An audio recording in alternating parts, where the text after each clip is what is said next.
Como dijimos en el video anterior, vamos a analizar ahora qué pasa con los cambios de estado, cómo podemos estudiar los cambios de estado cuando estamos sometiendo un cuerpo a un proceso de calor. ¿Sí? Hasta ahora vinimos trabajando con estudiar la variación de la temperatura a partir de ese proceso y ahora vamos a ver cómo abordarlo si en el medio tenemos algún cambio de estado. En este caso lo que vamos a hacer es estudiar la evolución de un bloque de hielo que inicialmente esté a menos 14 grados, lo acabamos de sacar del freezer y lo ponemos arriba de una hornalla. ¿Sí? El hielo se va a ir calentando y vamos a ir siguiendo la evolución de eso en un gráfico donde veamos cómo cambia la temperatura a medida que entregamos calor. En este caso el hielo iniciaría en menos 14, lo ponemos arriba de la hornalla y comienza a calentarse. Entonces va a ir de menos 14 subiendo la temperatura hasta que llegue a 0, donde vamos a encontrarnos con la primera cuestión acá, que es cuando llega a 0 el hielo cambia de estado, el agua cambia de estado, ¿sí? El hielo se va a empezar a derretir. En todo ese proceso, cuando se empieza a derretir, vamos a ir teniendo una mezcla de hielo y agua. Y en todo ese tramo no va a haber variación de temperatura, sino que el hielo va a usar todo el calor que está absorbiendo para poder cambiar de estado. ¿Sí? Una vez que llegue al final de ese proceso, una vez que tengamos todo el hielo derretido y solamente contemos con agua a 0 grados, recordemos que el sistema sigue arriba de la hornalla, ¿sí? Estamos entregando calor en forma continua, el agua va a empezar a calentarse hasta que llegue a el nuevo punto donde va a volver a haber un cambio de estado. ¿Sí? Ese punto va a ser los 100 grados, es el punto de ebullición del agua, y cuando llegue ahí va a ocurrir lo mismo que ocurrió en el caso anterior. Vamos a tener una mezcla de agua y vapor, y en todo ese periodo vamos a tener un cambio de estado y no un cambio en la temperatura. ¿Sí? En todo ese tramo pensemos que el recipiente se va a ir secando, el agua se va a ir evaporando, vamos a tener cada vez menos cantidad de agua y el vapor se va a ir liberando. Si pudiéramos de alguna manera juntar esa cantidad de vapor, bueno, podríamos después, si tuviésemos un circuito cerrado, podríamos seguir calentando el vapor. ¿Sí? Lo que tenemos entonces son 5 en este caso, 5 tramos a los que llamamos Q1, Q2, Q3, Q4 y Q5, no sé si lo ven ahí. Y entonces lo que haríamos es ver cómo calcular la cantidad de calor, cada uno de esos Q, involucrados en cada uno de esos procesos. ¿Sí? Tenemos 4 bien definidos, el quinto tendríamos que definir dónde termina, hasta qué temperatura queremos llevar el vapor para poder calcularlo.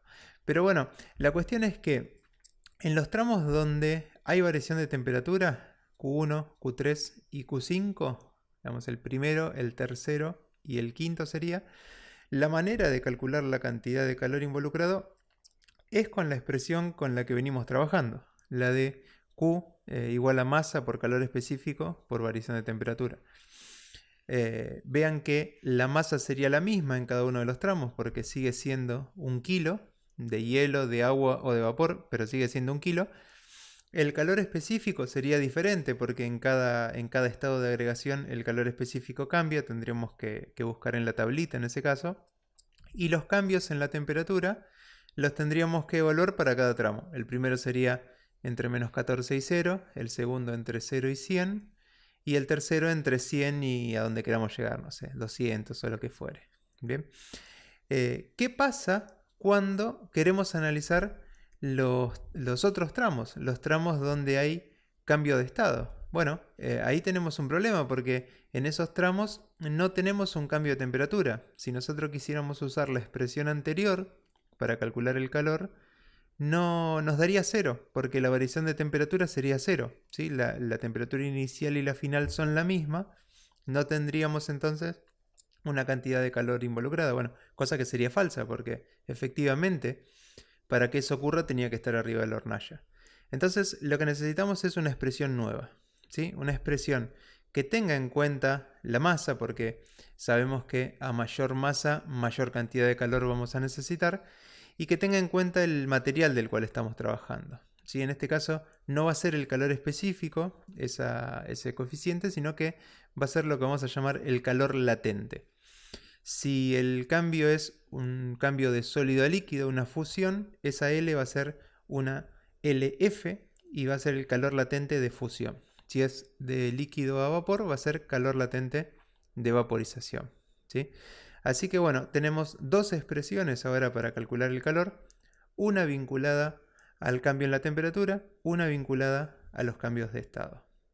Lo que vamos a ver en esta diapositiva es una tablita donde vemos los calores latentes de fusión, de vaporización para cada una de las sustancias con las que podemos trabajar y las temperaturas en las que ocurren esos cambios de estado. ¿Sí? La temperatura de fusión para todos esos elementos, vean que para el agua es 0, ¿no? el punto que usamos hoy, y 100 para el caso del punto de ebullición.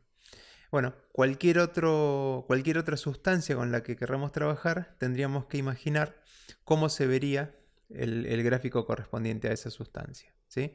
Lo que les sugiero es que en el mismo gráfico anterior que hicimos, piensen o traten de dibujar con otro color cómo se vería, por ejemplo, el gráfico si usáramos plomo en vez de agua. ¿Sí? ¿Cómo cambiaría el gráfico ese? Más o menos, así a ojo, pero que vean cuáles son las diferencias principales entre uno y otro. Y bueno, lo que vamos a hacer entonces es ver cómo calcular la cantidad de calor involucrada en cada uno de los tramos que tenemos definidos en el gráfico que hicimos. Fíjense acá que nosotros habíamos arrancado, vamos a ir repasando lo que vimos en el gráfico. Habíamos arrancado con el hielo a -10, todo el primer tramo es hielo que se va calentando, no se derrite hasta que no llega al punto de fusión. Cuando llega al punto de fusión comienza a derretirse, hay todo un tramo horizontal donde iba a haber hielo y agua, y una vez que llega al final de ese tramo, de donde tenemos todo el hielo derretido, recién ahí vamos a tener agua que se va a calentar hasta llegar al nuevo punto donde hay un cambio de estado, que son los 100 grados, y es el punto de ebullición. De ahí en adelante, otra vez tenemos un cambio de estado. Una vez que se evaporó toda la cantidad de agua, podemos seguir calentando, vapor de agua. En este caso vamos a terminar ahí en el agua completamente evaporada. ¿Sí? Lo que vamos a calcular es la cantidad de calor que necesitamos para llegar a evaporar por completo el kilo de hielo que teníamos inicialmente. A -14 estaba en el caso anterior y acá yo lo puse a -10. Bueno, vamos a hacer el cálculo con -10. Entonces, bueno, marcaríamos todas las cantidades de calores involucradas. Fíjense que tenemos Q1, Q2, Q3 y Q4. Cada tramo equivale al calor que vamos a calcular, ¿sí? No el valor absoluto en cada punto. Q1 sería de 0 a donde está marcado Q1. El valor de Q2, la cantidad de calor involucrada en el tramo 2, sería desde donde arranca el tramo horizontal a donde termina el tramo horizontal, ¿sí? Son los intervalos de calor lo que vamos a ir calculando. Entonces vamos a ir anotando paso por paso qué es lo que vamos a calcular en cada tramo. En el caso de Q1 sería el calor necesario para llevar el hielo de -10 a 0. ¿Sí? Hacemos la cuenta con la expresión que teníamos, masa, calor específico del hielo por la diferencia de temperatura. 0 menos -10. Eso nos termina dando, reemplazamos los valores, 21.000 joules. ¿Sí? Q2 va a ser la cantidad de calor necesaria para derretir todo el hielo. Vamos a reemplazar entonces, vamos a utilizar la formulita, en este caso, de cambio de estado, ¿sí? Que va a ser la masa por el calor latente de fusión. Buscamos el calor latente de fusión en la tabla, que es 334.000 joules sobre kilogramo. Van a ver por ahí que en la tabla dice 334 por 10 a la 3. ¿Sí? Eso expresado en dígitos es 334.000. Kilogramo con kilogramo se me va y tengo entonces los 334.000 joules. Q3 viene a ser entonces el calor necesario para llevar el agua de 0 a 100 grados centígrados. Remarco agua porque ya no es más hielo, ¿sí? Antes habíamos usado el calor específico del hielo, ahora vamos a usar el calor específico del agua. es lo que va a cambiar por ahí respecto de lo que veníamos haciendo. Así habíamos dicho que en cada estado de agregación el calor específico cambia. Bueno, esto nos termina dando 419.000 joules o 419 por 10 a la 3 joules o 419 kilojoules, como quieran expresarlo. Y Q4 va a ser el calor necesario para evaporar todo el agua, ¿sí? En este caso vamos a volver a usar la expresión de cambio de estado, pero vamos a usar en vez del calor latente de fusión el calor latente de vaporización, que es 2256 por 10 a la 3 joules sobre kilogramos. Bueno, el resultado de esto es un número bastante grande, 2.256.000 joules.